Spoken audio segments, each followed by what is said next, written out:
La faiblesse, nous avons défini comme étant un état de quelque chose qui est faible. Voilà, la chair, je viens de lire ou de vous mentionner les différentes significations du mot chair dans la parole de Dieu. Notre premier verset d'aujourd'hui est donc Matthieu chapitre 26, verset 41.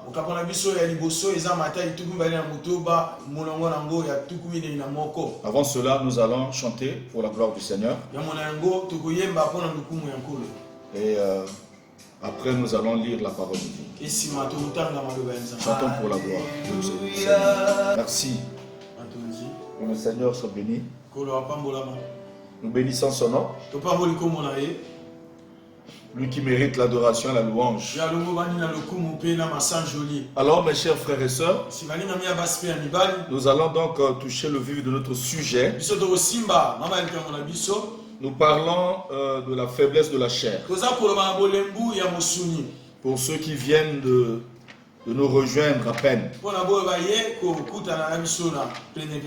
Nous prenons Matthieu chapitre 26,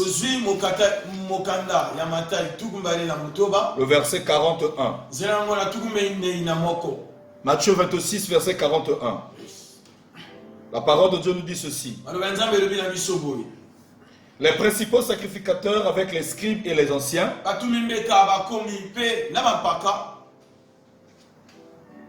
se moquaient aussi de lui.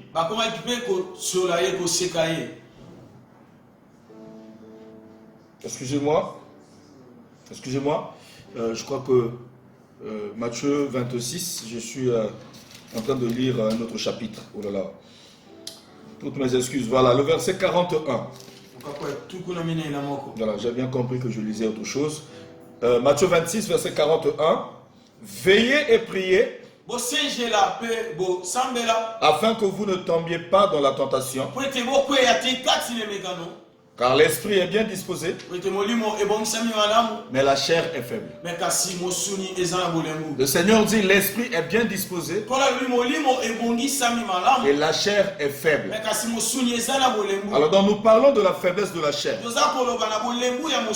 La faiblesse de la chair ici comme étant l'incapacité de la chair, l'incapacité de l'homme naturel, l'homme animal, à s'élever au monde spirituel.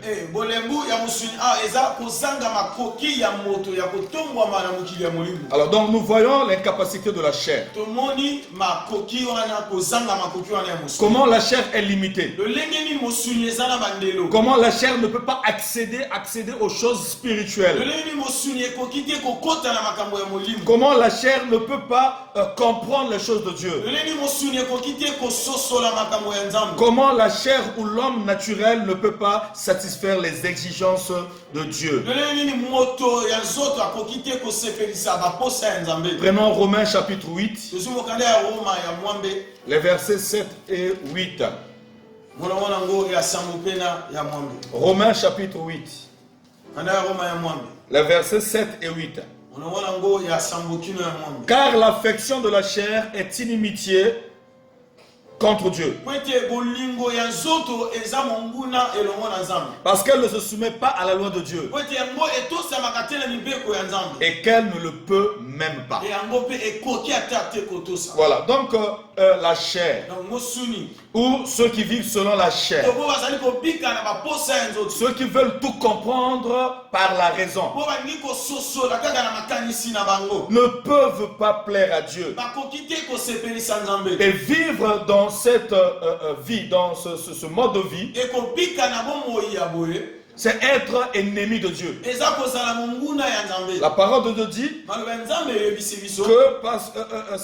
que vivre selon la chair ou l'affection de la chair est inimitié contre Dieu. Parce qu'elle ne se soumet pas à la loi de Dieu. La chair ne se soumet pas à la loi de Dieu. Et quand un homme ne se soumet pas à la loi de Dieu, à la parole de Dieu, nous comprenons par là qu'il est en train de vivre charnellement.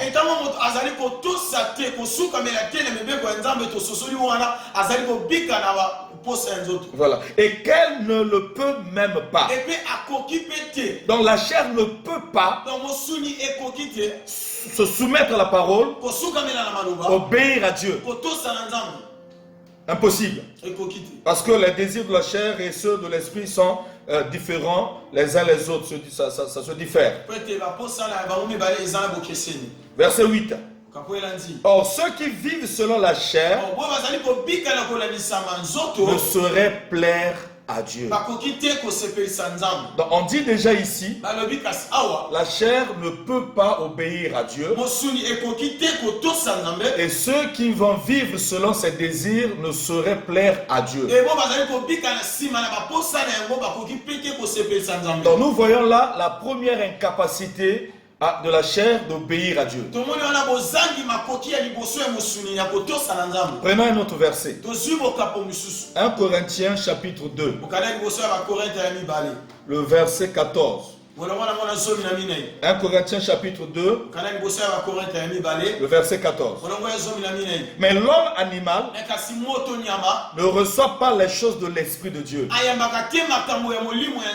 car elles sont une folie pour lui. Et il ne peut les connaître, parce que c'est spirituellement qu'on en juge. Vous voyez, l'homme naturel, l'homme animal, ne peut pas concevoir les choses de Dieu, parce que c'est spirituellement qu'on en juge. C'était comme si on enseignait à une statue le mouvement du soleil. Elle ne pourra pas comprendre. Elle ne pourra pas comprendre. Parce qu'elle n'a pas la vie. Elle n'a pas la vie. Un homme naturel qui n'a pas la vie de Dieu en lui, qui n'a jamais reçu Jésus-Christ dans sa vie, ne peut pas concevoir les choses de l'esprit. C'est comme cela qu'ils deviennent des détracteurs de la parole de Dieu. C'est pas de leur faute, c'est tout simplement parce qu'ils n'ont pas encore reçu la vie du Seigneur. Ces deux versets nous ont montré l'incapacité de la chair à accéder aux choses de l'esprit, à un homme naturel de comprendre les choses de Dieu. Alors, mes chers frères, nous allons voir au deuxième niveau, le premier niveau, ou le niveau 1, nous avons vu l'incapacité de la chair à accéder ou à comprendre les choses de l'esprit. Maintenant, deuxièmement, nous allons voir la loi qui est le test de cette incapacité-là. La loi de Dieu. La loi a été donnée pour tester, pour révéler, pour montrer à l'homme que depuis le jour où tu as péché, tu as reçu par ta désobéissance une nature pécheresse. Et cette nature-là te pousse à poser des actes qui sont appelés les péchés. C'est comme cela, il y a la différence entre le péché et les péchés. Voilà. Et quand Jésus-Christ est monté à la croix, il est devenu péché. Il n'est pas devenu les péchés. Il est devenu péché. Parce qu'il y a la différence entre le péché et les péchés.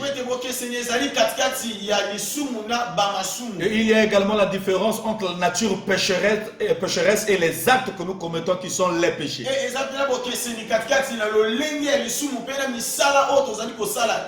La nature pécheresse, c'est l'état de péché, c'est notre état.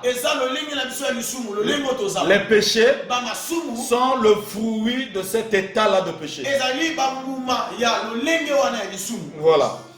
La loi donc est venue pour tester, pour révéler à l'homme qu'il est incapable d'obéir à Dieu. Il est incapable de respecter les principes de Dieu. Et c'est comme cela que Dieu leur a donné la loi. Parce que l'homme n'allait pas comprendre qu'il est dans dans un sale pétrin, qu'il est dans la mauvaise posture, si Dieu venait seulement à le lui dire comme ça, Dieu a donné la loi afin que l'homme comprenne son incapacité à se sauver, son incapacité à obéir aux lois de Dieu. Vous savez mes frères, pour savoir que cette ligne est tortueuse, il faut mettre parallèlement une ligne qui est droite. La ligne droite va révéler comment l'autre ligne est tortueuse. Celui qui a toujours entre ses mains les faux billets ne pourra pas comprendre qu'il a là les faux billets. Il faut lui amener le vrai billet, lui montrer le vrai billet. Par le vrai billet, il aura la connaissance des faux billets. La loi qui est bonne, la loi qui est sainte, la loi qui est spirituelle nous a été donnée, ou a été donnée au peuple d'Israël, pour que les hommes comprennent comment ils sont déjà loin de Dieu. Non seulement qu'ils sont déjà loin, mais ils sont aussi incapables de revenir d'eux-mêmes. Voilà, la loi comme test. La loi comme test. Romains chapitre 5, le verset 20. Romains chapitre 5, le verset 20. Or la loi est intervenue. Écoutez bien cette parole. Or la loi est intervenue pour que l'offense abondât. Voilà le but de la loi. La loi a été donnée. La loi a été donnée pour que le péché soit révélé, pour que le péché soit découvert. Le péché qui était caché dans le cœur de l'homme, la loi est venue le révéler. On dit à l'homme par exemple, ne convoite pas. Et depuis que la personne a eu cette connaissance-là, elle va maintenant comprendre que malgré cette loi-là qui lui interdit la convoitise, il finit toujours par convoiter. Et par la loi, la personne comprend que moi, j'ai en moi une loi qui ne me permet pas d'obéir à ce qui est bon. Voilà. Or, la loi était intervenue pour que l'offense abondât. Mais là où le péché a abondé, la grâce a surabondé. Formidable. Là où le péché a abondé, la grâce a surabondé. C'est-à-dire, si les conséquences du péché sont dévastateurs, dévastatrices et tapageuses, la grâce est plus supérieure à tout cela. Et la grâce touche aussi tous les hommes du monde. Ça veut aussi dire, là où la loi a régné, là où la loi a condamné, la grâce vient pour donner la vie. Nous comprenons tout simplement par la première portion du verset que la loi a été donnée pour que le péché se révèle. Quand les hommes vous disent prier Dieu, c'est respecter les 10 commandements, il faut faire attention à un tel enseignant. Parce que la loi n'a pas été donnée pour que les hommes obéissent à ça. Dieu a donné la loi aux hommes afin que les hommes comprennent leur incapacité d'obéir à la loi de Dieu.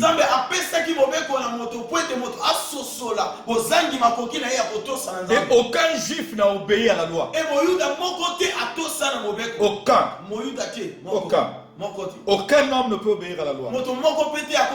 Il n'y a personne sur cette terre qui a obéi par sa propre force aux 10 commandements de Dieu.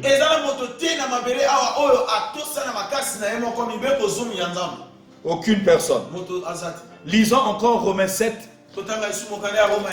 Le verset 9. Il est dit ceci. Pour moi, étant autrefois sans loi, je vivais. Non, il dit ceci. Pour moi, étant autrefois sans loi, je vivais. Mais quand le commandement vint, le péché reprit vie. Et moi je mourus. Voilà l'œuvre de la loi. La loi vient pour te montrer l'incapacité que tu as. La faiblesse de ta chair. La faiblesse que tu as à pouvoir obéir à Dieu. L'apôtre Paul dit, quand je vivais sans loi, quand j'étais sans loi, je vivais librement. Quand la loi est venue, le péché a repris vie. Et je mourus. Voilà. Donc si toi tu veux obéir à la loi, sache-le que tu vas seulement connaître ton incapacité et tu mourras.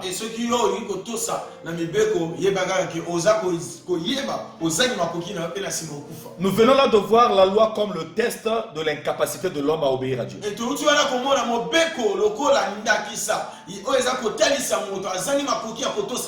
Troisièmement, nous voyons la loi comme révélatrice et non salvatrice.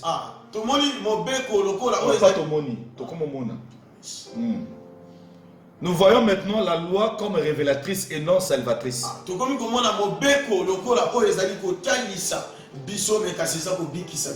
Voilà, la loi révèle, mais la loi ne sauve pas. La loi est comme un miroir. La loi est comme un thermomètre.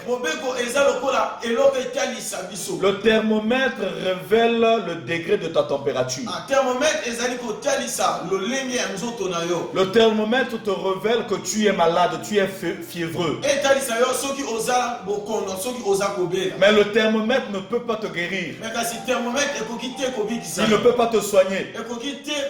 Même si tu en avales 15, tu ne pourras pas être sauvé parce que il t'a tout simplement révélé ta température. La loi nous révèle notre état. La loi révèle le péché qui est en nous. La loi révèle notre faiblesse, notre limite. Et la loi ne peut pas nous sauver. Elle nous révèle nos péchés, nos faiblesses, nos limites. Mais elle ne peut pas nous sauver. C'est comme cela que j'ai dit, elle est comme un thermomètre qui te permet à connaître ton état fiévreux, mais le thermomètre ne peut pas te sauver.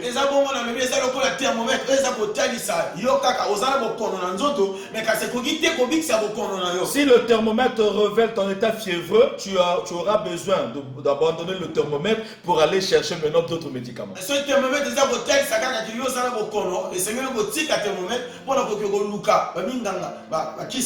Si la loi nous révèle le péché et elle est incapable de nous sauver, nous devons aller chercher autre chose pour le salut.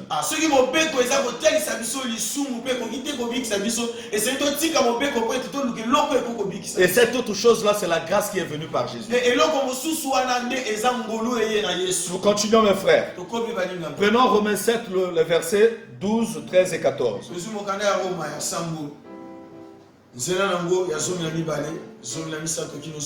Romains 7, 12, 13 et 14. Nous lisons le nom du Seigneur. La loi est donc sainte. Toi qui condamnes la loi là. La loi est mauvaise. Non, la loi n'a jamais été mauvaise. C'est l'homme qui est mauvais. La loi, la Bible dit ici que la loi, elle est sainte. Voilà. Et le commandement est saint. Juste et bon. La loi, elle est sainte. Le commandement est saint. Juste et bon.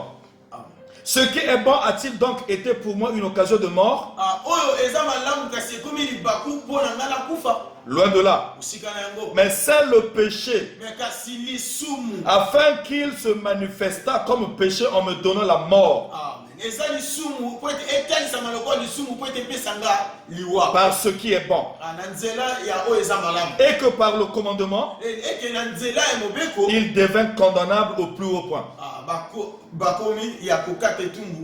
Non, la loi condamne. Alors, donc mes chers frères, nous voyons ici que la loi, elle est sainte.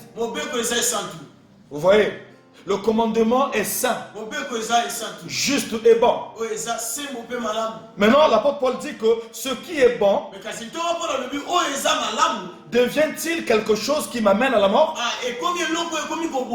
Il dit non, loin de là. C'est le péché qui est en moi, qui a été révélé par la loi.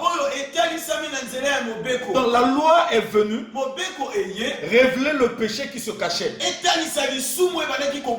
Voilà, donc la loi, elle est révélatrice. Mais elle ne sauve pas. Non, elle ne sauve pas. Le verset 14. Nous savons en effet que la loi est spirituelle. Mais moi, je suis charnel, vendu au péché. Vous voyez ça? Donc la parole de Dieu nous révèle, la loi n'a pas de problème. La loi, elle est sainte. La loi est spirituelle. La loi n'est pas charnelle. C'est l'homme qui est charnel, vendu au péché. C'est comme cela que l'homme n'a pas pu obéir à la loi. Voilà. Quatrièmement, Israël fut l'échantillon de toute l'humanité à ce test. Donc Dieu, pour montrer l'incapacité de l'homme accéder aux choses de l'esprit, à obéir à la volonté de Dieu, il a pris Israël ou le peuple d'Israël comme un échantillon afin de montrer à tous les hommes que vous avez tous la même condition. C'est comme cela. Ne pense pas que si tu vas en Israël, tu auras plus de vie que ceux qui sont restés dans leur pays. Les Juifs ont des avantages physiques, des avantages par rapport à Dieu parce que c'est le peuple que Dieu avait choisi avant. Mais par rapport au salut, nous sommes sauvés tous de la même manière.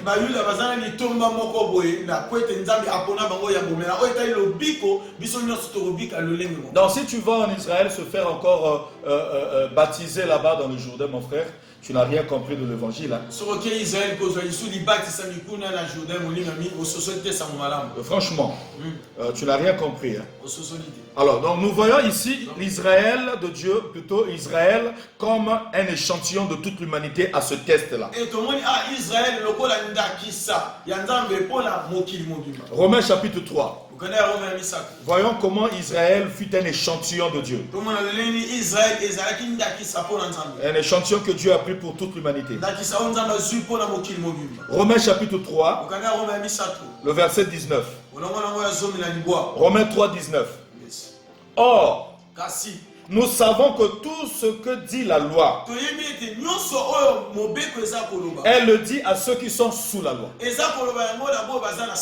Et ceux qui sont sous la loi, c'est le peuple d'Israël.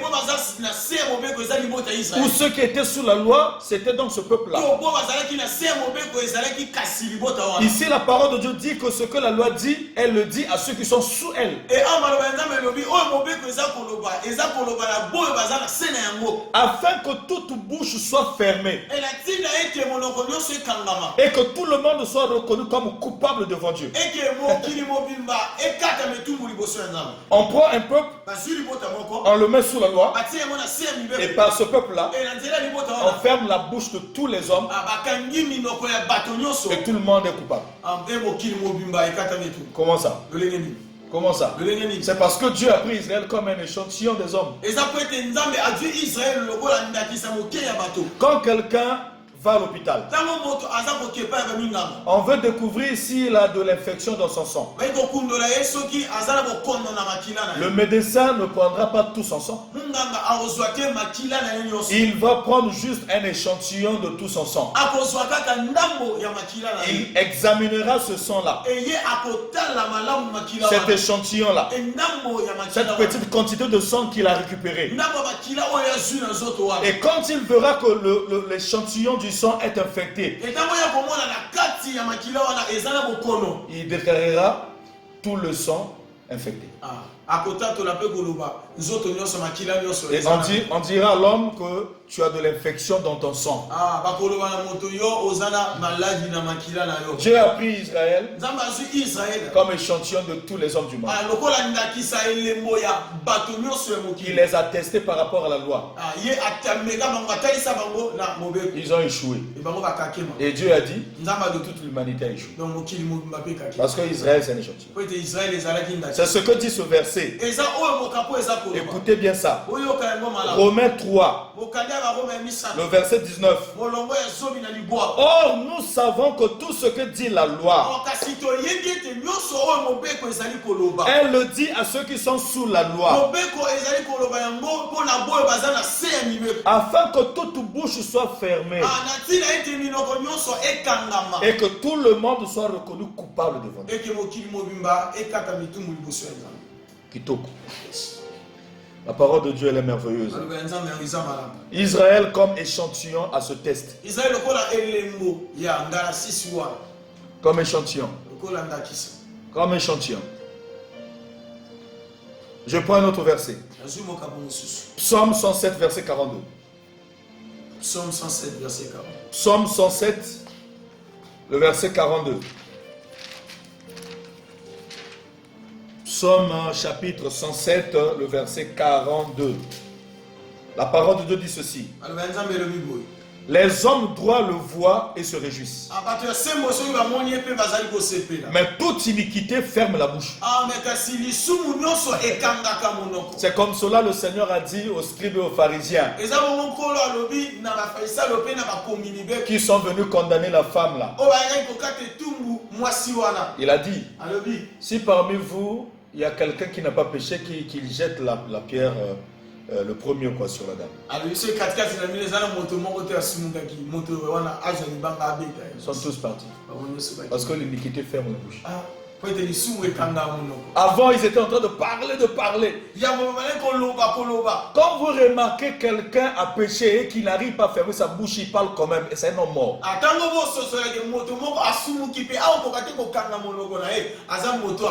C'est le deuxième fils du diable. Parce que le diable est le premier être qui a péché mais qui a continué à parler mal de Dieu en fait de détruire les anges.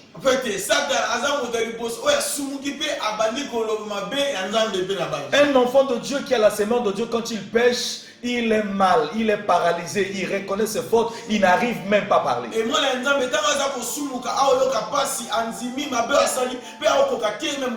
le roi David devant le prophète Nathan a voulu tuer celui dont Nathan avait peur dans son discours.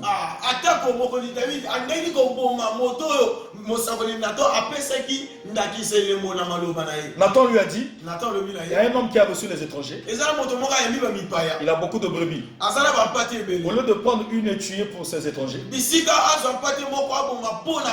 il est allé prendre la brebis d'une personne qui n'en avait qu'une. Et il a donné à ses invités. David dit, un tel homme mérite la mort. Et Nathan lui dit, c'est toi. Et quand David a compris son péché, sa bouche a été fermée. Où est-ce qu'il est allé ouvrir sa bouche? C'est devant Dieu afin de confesser son péché. Un enfant de Dieu qui a péché demande pardon à Dieu. Il demande pardon à ceux qu'il a offensés. Mais quand un homme qui a péché continue à se justifier, cet homme-là a la sémence du diable.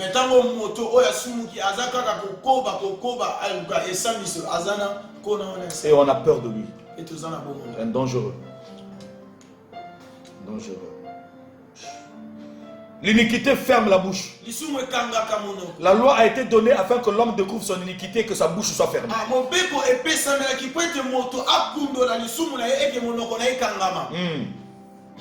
Un autre verset. Acte 15. Ici, nous voyons toujours Israël comme échantillon. Acte 15. Israël a été testé par rapport à la loi, il n'a pas pu. Voilà, nous aussi nous ne pouvons pas. C'est même pour cela que Dieu a envoyé Jésus. C'est le seul qui a pu. En croyant en lui, nous allons pouvoir par sa grâce. Acte 15, de 8 à 10. Acte 15 de 8 à 10.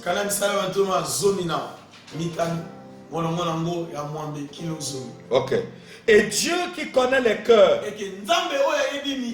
leur a rendu témoignage en leur donnant le Saint-Esprit comme à nous.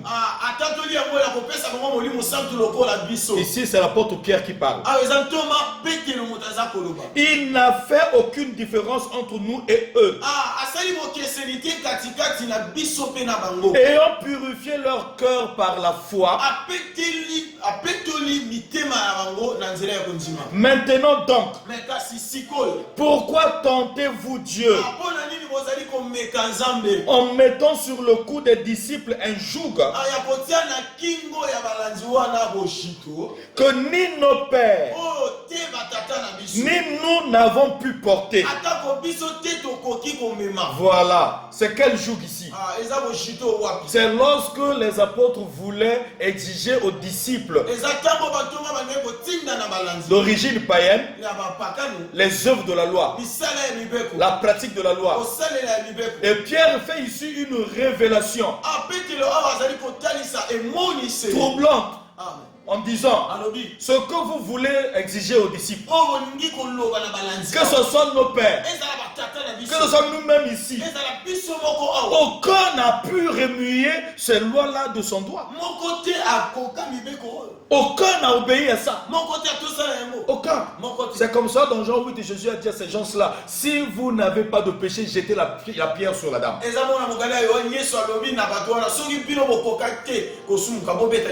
Ils n'ont pas pu. Vous savez pourquoi? Parce que d'abord, cette histoire est dans Jean 8, à partir du verset 1, vous descendez, vous allez voir. Les scribes et les pharisiens ont amené Jésus devant Jésus une femme pendant que Jésus enseignait les gens. Et ils dirent au Seigneur, on a attrapé cette dame-là en flagrant délit d'adultère. Lorsqu'on attrape, on surprend quelqu'un en flagrant délit, donc on surprend deux personnes. Ils amènent une seule personne. Ils étaient déjà en faute. Pourquoi? Parce que la loi que Dieu avait donnée à Moïse stipulait ceci. Quand vous allez attraper deux personnes en flagrant délit d'adultère, vous les tuerez tous les deux par lapidation.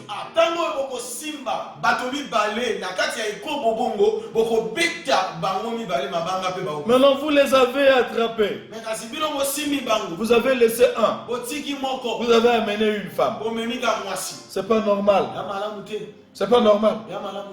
Et le Seigneur dit, si vous n'avez pas de péché, c'est-à-dire si vous avez obéi à la loi, frappez la dame. De un, le fait seulement de ne pas amener les deux coupables, ils ont désobéi à la loi. C'est comme cela qu'ils sont partis. De deux, ils savent eux-mêmes qu'ils ne pratiquent pas toute la loi. De trois, parmi eux il y avait aussi des adultères qu'on n'avait pas encore attrapé. Toi tu condamnes quelqu'un, parfois toi tu es dedans. Sois sincère, à force de vouloir condamner les gens pendant que tu es dedans, Dieu te livrera un jour et on verra ce que tu es. Ça fait du bien. Sois sage. Amen. Que Dieu soit béni. Voilà. Israël comme un échantillon. Voilà. Dieu a pris cet échantillon des hommes. Et il a examiné ces hommes-là. Par Israël, il a compris que tout homme est coupable. Parce qu'il y a un adage français qui dit que tout homme porte en soi la forme entière de l'humaine condition. C'est-à-dire, nous sommes tous pareils. Noir, blanc, rouge, jaune. Nous sommes tous pareils. Tous pareils. Ça, c'était le 4e niveau. Le 5e niveau. Nous voyons ici comment la loi ne peut pas sauver. Voilà. La loi ne peut pas sauver. Romains chapitre 3, le verset 20. Romains chapitre 3, le verset 20. Car nul ne sera justifié devant lui par les œuvres de la loi.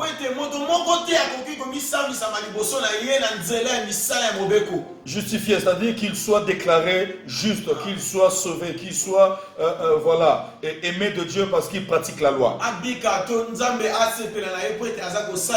La Bible dit car nul ne sera justifié devant lui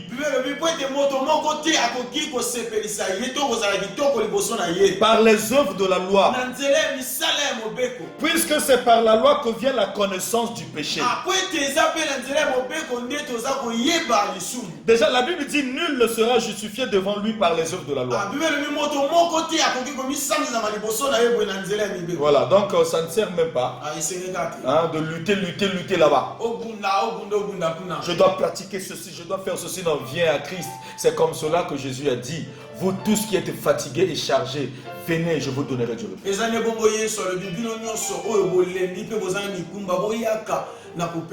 Toi, tu crois que les hommes sont fatigués de quoi? Parce qu'ils ont porté les sacs lourds? Non, ils sont fatigués parce qu'ils n'arrivent pas à obéir à la loi. Ils ont essayé, ils ne peuvent pas. Maintenant, Jésus leur lance cet appel solennel. Vous tous qui êtes fatigués là, venez à moi, je vous donnerai du repos. C'est-à-dire, quand tu viens à Christ, quand tu le reçois, Christ te pénètre. Et finalement, tu vas remarquer que ce que tu n'avais pas pu obéir hier, tu vas commencer à obéir cela avec beaucoup de facilité sans fournir des efforts parce que c'est Christ qui est en toi qui le fera. C'est ça la grâce. Christ te pénètre, lui-même obéit à sa propre parole dans ton corps. C'est pas toi qui obéis. C'est ça la grâce. Et Paul a dit, ce n'est plus moi qui vis, c'est Christ qui vit en moi. Donc quand Christ vient en toi, il ne vient pas pour se reposer, il ne vient pas pour dormir, il vient pour vivre.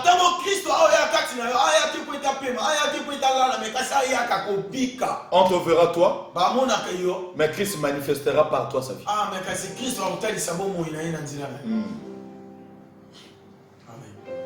C'est ça la parole de Dieu. C'est ça la parole de Dieu. Nul ne sera sauvé par la pratique des œuvres de la loi. Nul ne sera justifié. Nul. Dieu a dit nul. Donc, quand quelqu'un te dit respecte seulement les 10 commandements, si tu respectes les 10 commandements, c'est que tu sers Dieu, il te ment. Parce que personne ne peut être justifié devant Dieu par la pratique de ces commandements. Non, il faut composer avec Jésus pour avoir cette grâce. C'est comme cela que les choses marchent. Nous allons maintenant voir pourquoi donc la loi, si elle est venue seulement pour nous révéler notre incapacité, notre faiblesse et révéler le péché qui est caché en nous. Pourquoi la loi donc?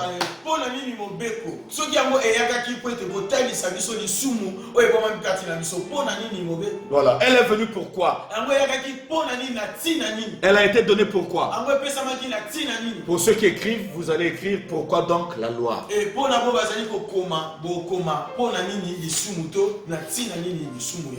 Non, la loi. Galates chapitre 3. Galates chapitre 3, les versets 23 et 24.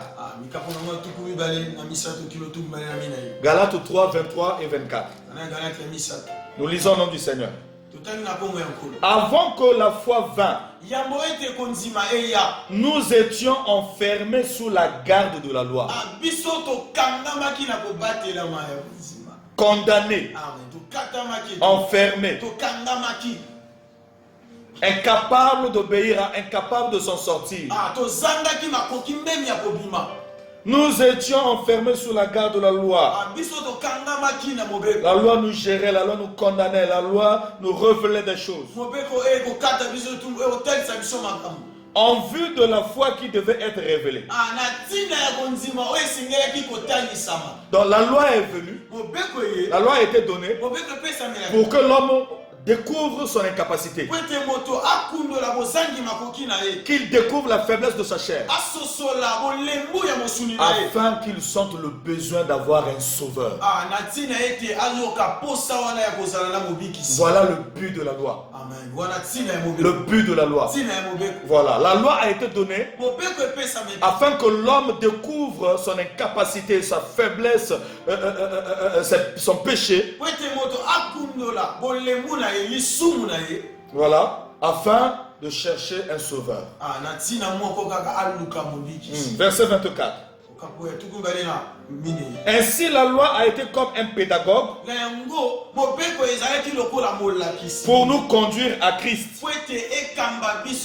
afin que nous fussions justifiés par la foi. Voilà. C'est ici qu'il y a la justification. Donc la loi a été donnée afin que l'homme comprenne, découvre l'incapacité qu'il a de se sauver, d'obéir à Dieu, afin d'avoir le besoin, chercher un sauveur, avoir le besoin d'un sauveur.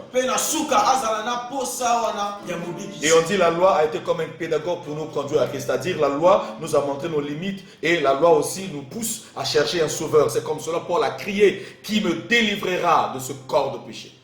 Et il va dire, grâce soit rendue à Dieu par Jésus-Christ. Voilà la grâce.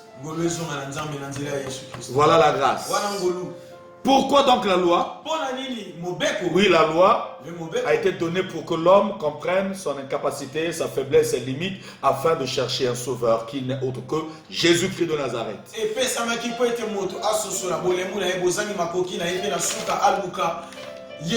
Alors nous allons terminer par ceci.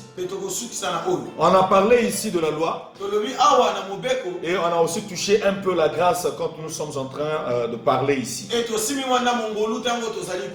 Pendant que nous parlions, nous touchons la loi et la grâce. Je dis bien qu'on ne fait que citer. Mais nous allons enseigner le dimanche prochain sur la loi et la grâce. Maintenant, pour terminer, nous voulons parler de deux prophètes, Moïse et Jésus. Les deux prophètes. L'un est un prophète du matin, un autre du soir. Et lorsque la parole dit que au soir, la lumière, vers le soir, la lumière apparaîtra. On ne parle pas des hommes, on parle de Jésus-Christ.